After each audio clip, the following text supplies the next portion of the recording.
In this lecture, I will show you how to be able to add new users straight from the database. And the way to do this is actually pretty simple. I just have to create a new user by inserting into the table. So insert into the name of the table, which is users. Okay, remember you have to use the tilde. And what I want to add inside is the email address and the password. Okay, so I'm going to use the user email and the user pass. So that would be user email, and then I want also to add the user pass.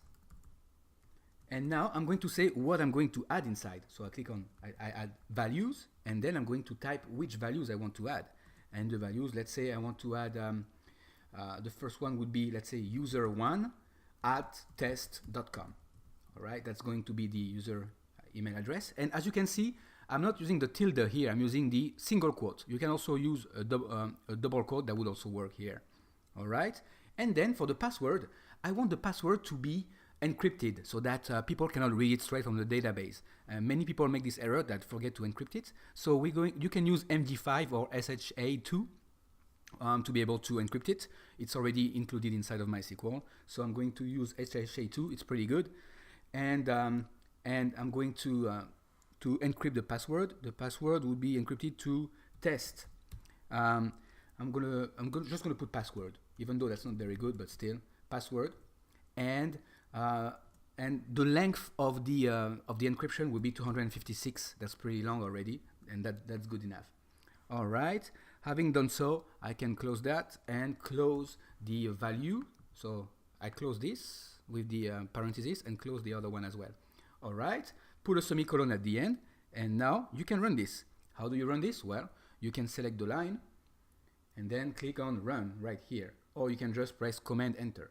Click on run, and I want you to see what's going to happen here in the output. So click on run, and the output is successful. Now, how do you know if it worked or not? Well, you want to be able to select it and see what's going on. So very simple, just add a new line, select star, so select everything from users. And once you do that, press run and check this out. Here we go. We see what's exactly in the database. We see that we have a user that has a user email of user1 and the user password and the user ID. All right. So now you can add a second one. I'm going to copy this line and I'm going to paste it below. And for the values, I'm going to call user2, and that's all I'm going to do, and just run that.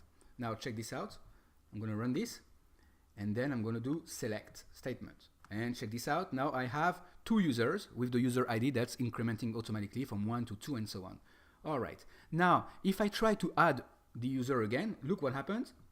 Click on run, and I have an error. As you can see, it's red because it says it's a duplicate entry. It's already in a database and the user email is unique. So it won't let me add, which is great because we don't want people to start adding the same user email and address again and again, right? So it's great that it's telling us that it's not working.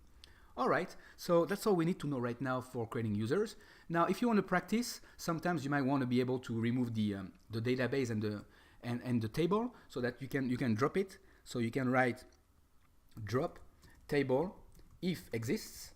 So you drop the table and the name would be users. All right, so that's one way to drop the table, and then you can also drop the database, drop database and put the name of it, and obviously the name is the game server. Okay. All right, so once you run these, you'll be able to try all of this again and again. All right, so that's all there is to say for now. By the way, you can also add if exist here, but there's really no need because if it doesn't exist, it's just going to give you an error. All right.